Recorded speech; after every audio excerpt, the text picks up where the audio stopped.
Ẹ kú dédé àsìkò yìí ní gbogbo ìjọba ti láǹfààní láti máa gbọ́ mi. Ọ̀rọ̀ yìí ó ti ń fẹjú kẹ̀kẹ́ o. Àwọn èèyàn ti ń gbà bí ẹni gbàgbọ́ ọtí. Ọ̀rọ̀ láàrin Ìtẹ̀lẹ̀ The Icon àti Austin Emmanuel.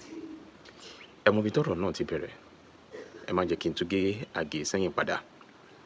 Ọ̀rọ̀ yìí Sidi Kẹ́mi T ti dá sí. Ẹnìkan náà lára àwọn ọmọ lẹ́yìn Ìtẹ̀lẹ̀ The Icon ìyẹn náà ti dá sí.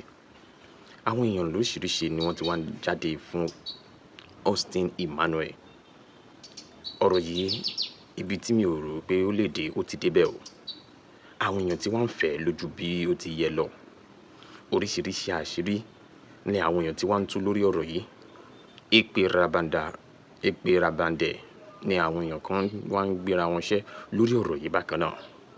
Yorùbá bọ̀ wọ́n ní tí erin méjì bá ń jà koríko ibẹ̀ la máa forí kó.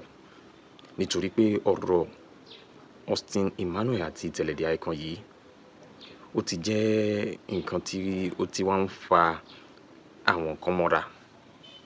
Àwọn èèyàn kan tí wá bẹ̀rẹ̀ sí ní wá ti ibi ọ̀rọ̀ náà sọ àwọn nǹkan kan tí àwa gan-an ti gbọ́ rí. And wọ́n á ń rò wípé ṣé lóòótọ́ làwọn nǹkan wọ̀nyí ń ṣẹlẹ̀. I stand to be corrected. Àti wípé àwọn tó ń dá sí ọ̀rọ̀ yìí ibo ni wọ́n wà nígbà tí ọ̀rọ̀ náà ń jà rìnrìn. Ó ṣe wá tí àsìkò yìí lẹ bẹ̀rẹ̀ sí ní wá jáde. Kódà àwọn èèyàn kan ń sọ̀rọ̀ sí Kẹ́mi T àti Sidi wípé Ìtẹ̀lẹ̀ Icon kò ṣe kíni kò kọ́ bí a ti ń dá sí ọ̀rọ̀ pé kò yẹ kó dá sí ọ̀rọ̀ yìí rárá. Ó yẹ kó fi àwọn méjèèjì sílẹ̀ ní wípé Austin Emmanuel àti Ìtẹ̀lẹ̀ The Icon. Ẹlòmíì tẹ̀tìlẹ̀ sọ wípé Don Richard gangan ló yẹ kí Ìtẹ̀lẹ̀ The Icon máa bọ̀, ló yẹ kó máa appreciate ní gbogbo ọ̀nà nítorí àwọn kankan èyí tí Don Richard ti ṣe fún Ìtẹ̀lẹ̀ The Icon. Ti Austin Emmanuel yìí ni àwọn èèyàn wá mú dání. Máa play àwọn fọ́nrán kan fún yín nísìn. Tẹ́wọ́ rèé pé ṣọ̀rọ̀ yìí àbí mi àbí kí la fẹ́ pè léyìí? What can we call this? It is coming more alarming. It's becoming so many things attached to it. Má dẹ̀ fẹ́ jẹ́ kí gbogbo àwọn tí ọ̀rọ̀ yìí kan gbogbo ohun tẹ́ ẹ bá lè rí sọ̀sọ̀ rẹ̀ kó tó fẹ́jú kẹ̀kẹ́ lọ. Ẹ má fi ta epo sí aṣọ àlà. Ẹ má fi ta epo sí aṣọ àlà industry. Àwọn ìjà àgbà àwọn ẹ̀mí ojú ẹ̀ lọ́kùn mọ̀ mí, èmi lọ̀rẹ́ èmi ni mo fún ní popularity èmi ni dad. Ìyẹn ò ń ṣe nǹkan tó yẹ kí ẹ máa gbé sọ. Èmi ò mọ nǹkan tẹ́ fẹ́ achieve lẹ́yìn gbogbo àwọn nǹkan wọ̀nyí. Ọ̀rọ̀ tó yẹ kí ó yẹ kó ti lọ bẹ́ẹ̀. Àwọn oríṣiríṣi ọ̀rọ̀ kan jáde tí mi ò fẹ́ jẹ́ kẹ́ miss, tí mo fẹ́ jẹ́ kẹ́ gbọ́ dáadáa lórí nǹkan tó ń ṣẹlẹ̀ yìí. Kí lè rúngbà yín? Ṣé ọ̀rọ̀ yìí ó wọ̀ tí pé káwọn èèyàn kan máa ṣépè fúnra wọn? Ṣé ó wọ̀ tí káwọn èèyàn kan máa sọ̀kọ̀rọ̀ no matter what? Ẹlòmíì sọ pé Austin Emmanuel ti tọ́nà wọ́rọ̀. Wọ́n dẹ̀ wá bẹ̀rẹ̀ sí ní gbé sórí fúnra ara wọn. Wọ́n dẹ̀ bẹ̀rẹ̀ sí ní fúnra wọn jẹ. Eléyìí ó lágbára o ní industry ní ọgbọ àwọn òṣèré tíátà. They need to work on something sincerely. Ẹ jẹ́ ká wo gbogbo àwọn nǹkan tó ń ṣẹlẹ̀ yìí. Let's watch this video. Kẹ́mi àpèsì Kẹ́mi T. Ó mọ̀ pé mo ní mo fún ẹ 48 hours. Kò wá táṣìírí tó fẹ́ tú yẹn. Bọ̀ kí ló dé tẹ́yìn èèyàn máa ń ṣe báyìí náà? Kí ló dé tí ẹ̀yin èèyàn tẹ máa ń ya láìmoore? Irú yìí lẹ máa ń dí oore máwọn tó yẹ kán ṣe oore fún. Ìwọ sọ wípé ìwọ náà àṣírí Austin tó fẹ́ tú. Ó mọye ìgbẹ́ ẹ, ó mọye àṣírí ẹ tó wà lọ́wọ́ irú wa yìí. Lọ́jọ́ kìíní àná tó fẹ́ ṣiṣẹ́ tó sọ fún Austin pé Ìtẹ̀lẹ̀ ò lè bẹ direct iṣẹ́. Kẹ́mi ṣó ti gbàgbé ni? Tó ń dọ́gbọ́n ti Ìtẹ̀lẹ̀ tó ń ti Ìtẹ̀lẹ̀ sọ Austin. Tó wá lọ sọ fún Tẹ̀lẹ̀ pé Austin ló máa direct tí Tẹ̀lẹ̀ sọ fún ẹ wípé kò lè work. Àfi tó o bá ní ṣe fíìmù yẹn. Tó ń padà wá Austin pé bọ̀bọ́ yìí kò ń ṣọ̀rẹ́ yín o. Bọ̀bọ́ yìí ó lè pa yín ó lè bàtí. Ó ti gbàgbé gbogbo gbà yẹn. Ìwọ wá lè jáde ṣàánú yánmọ̀yánmọ́ sí Austin yẹn. Àbí àṣírí tó ló fẹ́ tú ni ìjọ tó gbòtẹ́ Austin tó purọ́ pé ó fẹ́ ṣe birthday tó fi birthday tán Austin wá. Àṣírí tó fẹ́ tú nìyẹn. Tó fi birthday tán Austin wá. Àbí ìwọ tó gba rúùmù fọkùnrin. Ṣó ti yẹ tó tún wá lọ rape Austin tó o gbarú o mọ̀ọ́mọ̀ tó Austin wà kó lè rape ẹ̀ ṣáṣìírí tó fẹ́ tú nìyẹn o gbarúùmù fún Austin Austin ò mọ̀ pé ó fẹ́ ṣe birthday o tó Austin wà o wá gbarúùmù fún o wá lọ rape Austin ṣáṣìírí tó fẹ́ tú nìyẹn. ó yá jẹ́ gbé ẹ débẹ̀ ìwọ gangan Kẹ́mítì ìwọ ni Rúsídà ìwọ ni Daniel tó dàárín Austin àti Tẹ̀lẹ̀rú torí bó ṣe wà yìí ó máa túlé ẹni tó bá mọ̀ ẹ́ dáadáa ó lè túlé ìwọ ló máa bọ́sìn tó máa sọ nǹkan kan wọ́n ló máa lọ bá Tẹ̀lẹ̀ tó máa sọ míì ìwọ ló dàárín wọn rú ìwọ ló dàárín wọn rú ẹnu ẹ kò tún wá gbé jẹ ọfíìsì àwọn ọ̀gbẹ́ tó yà àwọn nǹkan tó ṣe ó pọ̀ lọ́wọ́ wa gan tó bá tún jẹ́ kí n sọ̀rọ̀ jù báyìí lọ tó òun fọ̀gà méjì papọ̀ ìwọ tó bá tún jẹ́ kí n sọ̀rọ̀ jù báyìí lọ nǹkan máa ṣí ẹ ábẹ́tà kó o kìlọ̀ fún ajá ẹ ọmọ tó ṣe èdè indọ́sírì tó ń dá sọ́rọ̀ àwọn àgbàlagbà ó fẹ́ kú lójijì ó fẹ́ ṣòfò ó fẹ́ pàdánù ẹ̀mí ẹ̀ lójijì sọ fún ìjọ tó bá tún kọrú right up tó kọ yẹn ògùn apàyẹ ẹ̀mí tó bá wà ní. ìwọ ọmọ tó ṣẹ́ fún yẹn ìjọ tó bá tún sọ́ṣọ́rú ẹ̀ ṣòro wàá ṣòfò ẹ̀mí ajé ń gbọ́ torí pé ẹ̀yin ọmọ tẹ́ ẹ̀ mọ̀ gbà tí gbogbo wa wà ẹ̀ mọ̀ gbà ẹ̀ mọ̀ nǹkan tó ṣẹlẹ̀ irú ẹ̀yin ọmọ yẹn wá dá sáárín wa ó fẹ́ ṣòfò ṣá ok torí pé ó ti wà nù kọ́lé ṣọ́ọ̀ṣì ó ti di star lójú ara ẹ̀ ó ti di star àbí má wọrí máa jẹ kọ́lé oṣó nìkan lọ kọ́lé oṣó máa tó sinmi trendy ó ti yẹ máa jẹ kọ́lé oṣó nìkan lọ kó má lọ ṣiṣẹ́ mi mọ̀ iṣẹ́ ọ̀gá ẹ̀ nìkan ló máa ṣe tó fi máa kú olórí burúkú.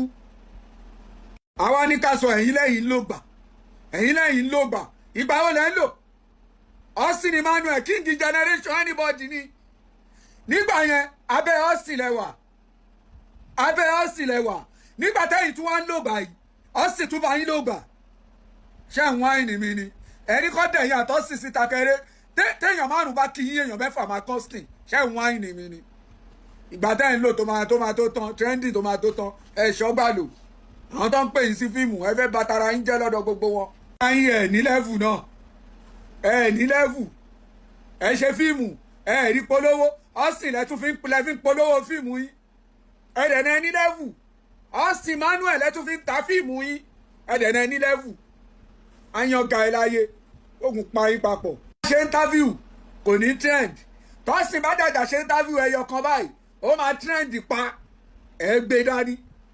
ọ̀rọ̀ tá à ń fa yìí kò sọ̀rọ̀ ń bẹ̀ ìwọ ọmọ Kẹ́mítì yìí ló fẹ́ dá wàhálà lẹ̀ àtolórí burúkú ọmọ ṣó àbí kí náà ń pè yẹn tó fẹ́ ṣókù yẹn òun ni if not ọ̀rọ̀ ọ̀gá méjì kò kan anybody.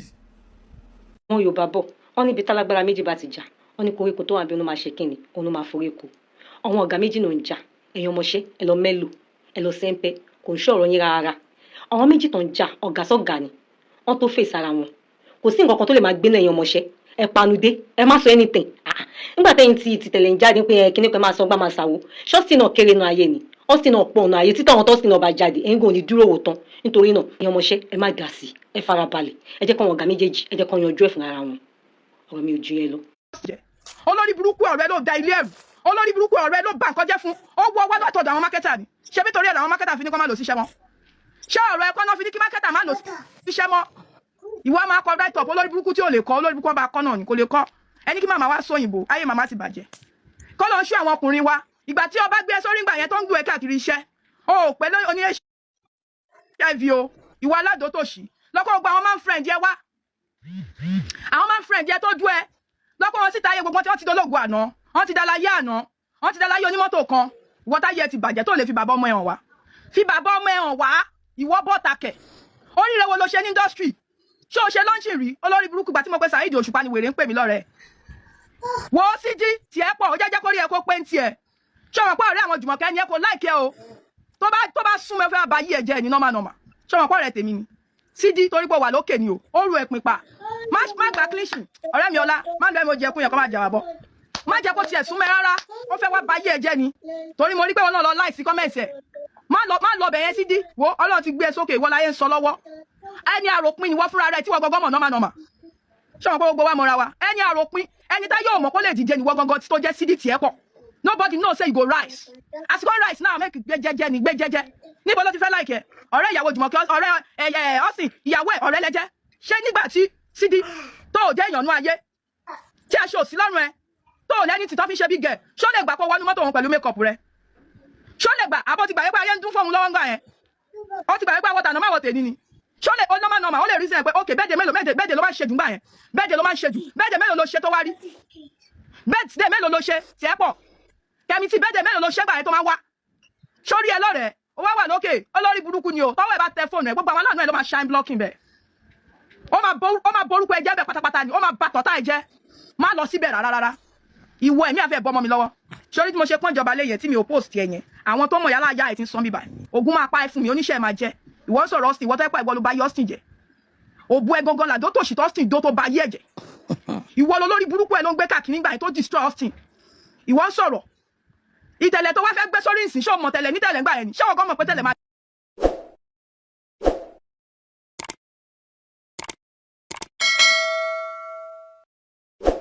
ọ̀tẹ̀ ló ń jẹ́ ló ń pè ọ́ kò sẹ́ni tí ò lórúkọ tiẹ̀ àti wípé ọmọ kì í gọ̀ títí sẹ́ẹ̀ kó gbàgbé orúkọ ara rẹ̀. ààfin tèmi ò nílò ìdánimọ̀ lọ́jà tó bá dọ́jà báyìí wọ́n á mọ̀ kó dọ́jà ni èmi tí ń tòótọ́ Samuel Owóyẹmí fẹ́lẹ́fẹ́lẹ́ láyé lórúkọ mi fẹ́lẹ́ ní gbogbo ìyẹn mọ̀ mí sí èmi náà kọ́ Ọlọ́run ọba òkè ló fún mi ṣe ní gbogbo ìgbà.